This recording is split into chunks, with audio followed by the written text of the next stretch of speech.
चमचे जरा ऐका ना, तुम्ही थांबा ना, तुम्ही व्हिडिओ, अरे व्हिडिओ कशाला तुम्ही थांबा ना, तुम्ही व्हिडिओ बनवतोय ना मित्रांनो. ब्लिंकिट वाला गुड आफ्टरनून मित्रांनो, स्वागत आहे तुमचं आपल्या युट्यूबच्या जर्नीमध्ये. आणि आता दुपार झाली, डायरेक्ट झोपेतून उठलोय आणि सकाळ धरून काय ब्लॉग बनवायला काय टाइमच नाही भेटला. तर चला आता पोरं रूमवर आलते आणि आईस्क्रीम वगैरे मागवली होती नाही का, लय ऊन आहे बाहेर. तर म्हटलं चला आता डिलिव्हरी पार्टनर पण आलाय खाली. अरे जाऊ दे, थांब ना, अरे ब्लॉग तर बनवू दे. अरे शिव्या नको देऊ, थांब ना, तू शिव्या काय देतोय? आले बनवायची गोष्ट आहे का ती? जाताना येताना बनावं लागतं ना. हे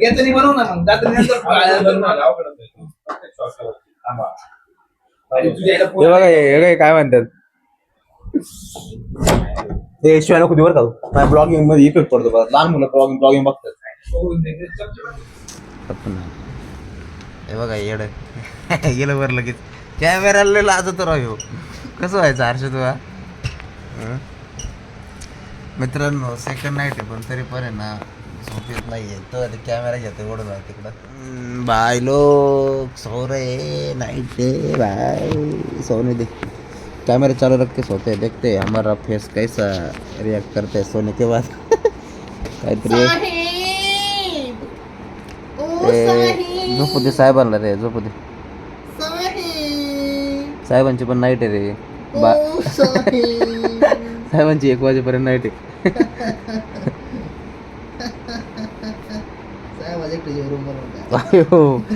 डायरेक्ट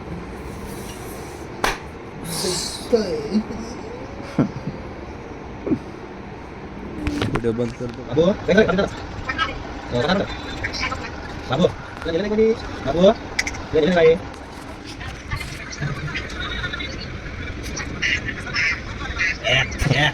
अच्छा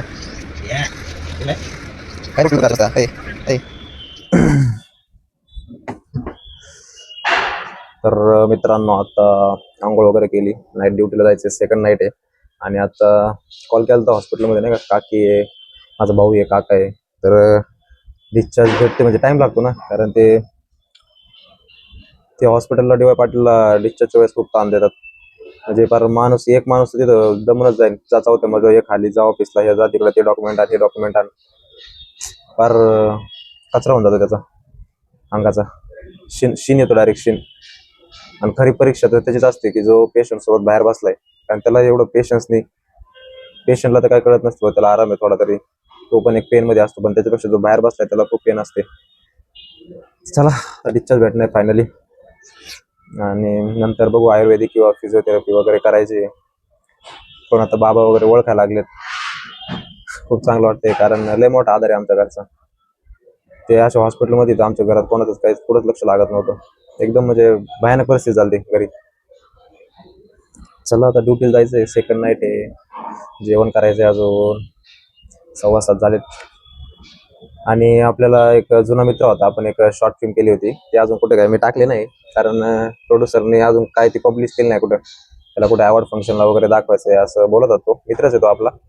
पण आता त्याने एक नंबर सेंड केला, त्याचा मित्र एक डिरेक्ट करतोय फिल्म, हिंदी आणि तेलुगू फिल्म आहे आय थिंक. त्यांनी मला मेसेजमध्ये सांगितलं होतं. Let's see. आता आपण उद्या उद्या प्रोफाईल वगैरे सेंड करू त्याला.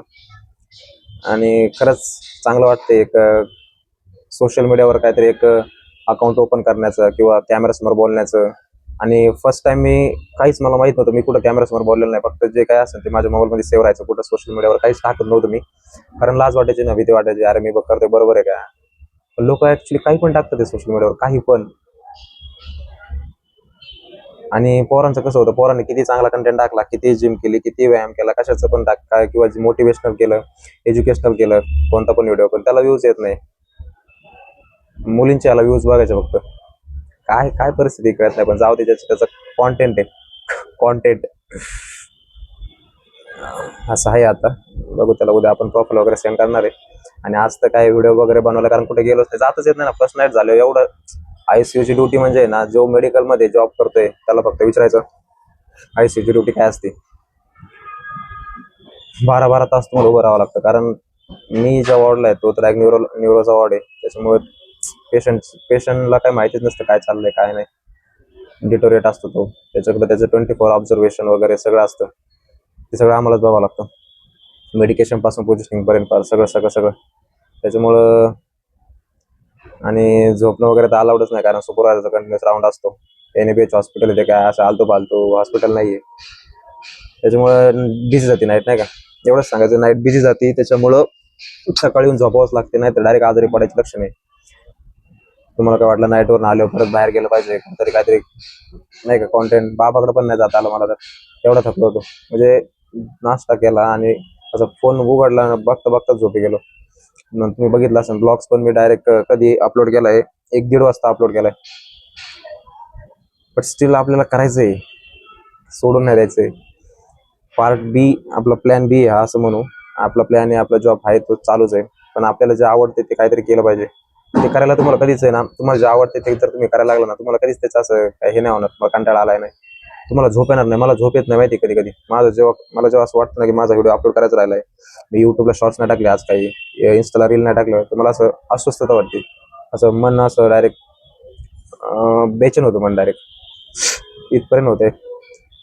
ठीक आहे, जास्त ॲडिक्शन पण चांगलं नाही असं मला वाटतं, पण आपलं आवडतं रे, मला तर आवडतं भाई कॅमेऱ्यासमोर बोलायला वगैरे. तुम्हाला जर आवडत असेल तर तुम्ही पण लाजू नका, बनवा व्हिडिओ, बनवा, टाका, लोक ॲप्रिशिएट करतात. मी तेच तेच सांगतोय, कारण मला काही घेणं देणं नाही. लोक मला येडं म्हणतात, येडं म्हणलं तर म्हणलं, पण माझ्याकडून दोन पर्सनने जर कॉन्टेंट टाकायला चालू केलं तर ते माझ्यासाठी खूप चांगली गोष्ट आहे, कारण कोणतरी त्यांच्यातलं कॉन्फिडन्स जागा करतोय, स्वतःचं अस्तित्व बघतोय, काहीतरी स्वतःला गप पडून नाही राहते, त्याच्या आतमध्ये त्याला जे वाटते तो करायला ट्राय तरी करतोय ॲटलिस्ट. तर चला, आता जास्त बॉलचं पण नाही येणार आहे, कारण ड्युटीला जायचंय.